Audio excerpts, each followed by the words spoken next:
everyone. Welcome to week 8 of English 97. So, I'm just going to go through a few tips for drafting Essay 3 and our conferences that are coming up this week. And after that, after you've kind of done the assignments for week 8, you are on spring break. So, only a few days until a little bit of a break, and then we'll start the rest of our semester. So, let's go ahead and get started.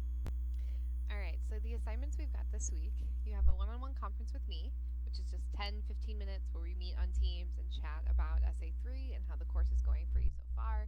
And just kind of as a check-in, we are about halfway through the semester, so I always like to take this time to see where you guys are at. Then you've got a discussion board due Thursday. It's just a quick summary and response to the reading for this week, which is an article called How Black is Black Enough.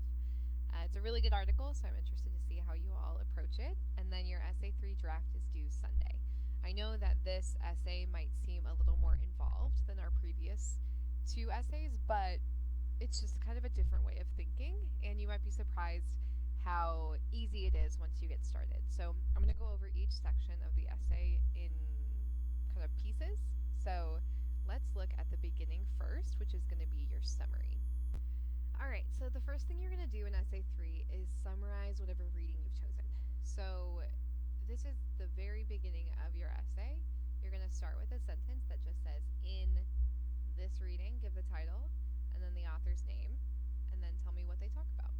So this summary is usually 5 to 6 sentences, and I want to emphasize that it's in your own words.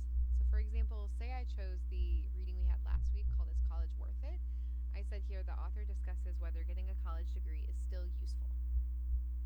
Short and sweet.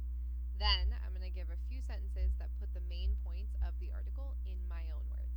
Okay? I do not want you to copy and paste what the author has said. I want you to tell me in your own words, what are they talking about?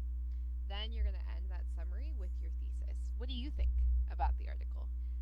So for me, I said that I think the author makes a strong point about the cost of college and why it's important to the job market. But I do think they could talk about why it's important to learn skills like communication and conflict resolution and critical thinking. I think that, personally as a college instructor, I've seen how college classes can help people think in different ways and can help us communicate with each other. And I really strongly believe that college provides this opportunity in a way that's not maybe given elsewhere. So the summary is going to be in your own words, what is the reading saying, and then your thesis, your opinion about it. And this you should have gotten in your outline, the Essay 3, so use that to kind of get started. The next part of the essay is going to be the main focus. This is probably going to be, I'd say, 3 paragraphs that give your reaction to the piece. Do you agree with what they're saying and why? You can use quotes from the reading. This is where I'm okay with you using what they've said, but make sure that you put quotation marks around it or it's considered plagiarism. You can also use your own experience as support. So for me, if I'm still using that Is College Worth It example, I said here that they say college can be difficult for many people because of the cost. And this was very true for me when I was looking at schools. I wanted to go to a large school in California, but when I found out it cost $40,000 a semester, I knew I had to choose something else. And I ended up going to a school that my parents had gone to that allowed me to get a little more scholarship money, and I worked through all of college, multiple jobs, to make sure that I could get through it. And that's something that is definitely a very real reason for many people to not go to college. So that's an example of a reaction. The other piece that you're going to include is an opposing viewpoint. So this is probably the newest piece, I think, for many of us who've never done a summary and response before. So your opposing viewpoint is essentially, what would someone who disagrees with you say about this topic? All right, and there's 2 pieces. But for example, say I'm still discussing that Is College Worth It? I said, some people could argue that college is not worth the cost and that most people are better off focusing on a job instead of getting a degree. And then I say, however, many jobs require skills like critical thinking and communication, skills that we can practice freely in a college classroom but may not be able to find elsewhere. So I want you to notice that I have 2 parts to this opposing viewpoint. I have my view. I have the opposite view, the opposing viewpoint, that some people might argue this. Then I have a transition word like however, and then I bring it back to my point of view. I say, however, I think that college is worth it because we learn skills like communication and critical thinking that we're able to practice in college without necessarily the pressure of a job. So your opposing viewpoint should have these two pieces: what someone else would say, and then bring it back to what you think. All right?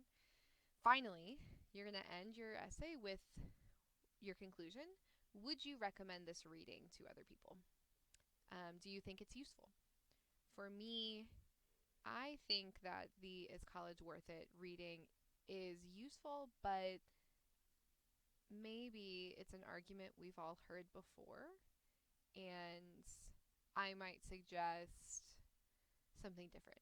Or I could say I do think it's a good reading because it, talks about how college is still worth it despite the challenges to going. So your essay 3 is going to have these 4 parts: summary, reaction, opposing viewpoint, conclusion. All right? If you've covered those 4 areas in your draft, you are doing great. Once you've turned your draft in, done the discussion board, and had your conference with me, it is time for spring break. So we'll have spring break in the week between week 8 and week 9. So the college is closed from the 10th to the 17th. I will also be unavailable, so I want you guys to take some time off, enjoy nice weather, some time with your family. Just take a breather before we have the second half of the semester. So I am looking forward to chatting with you guys this week during conferences, and I will talk to you soon.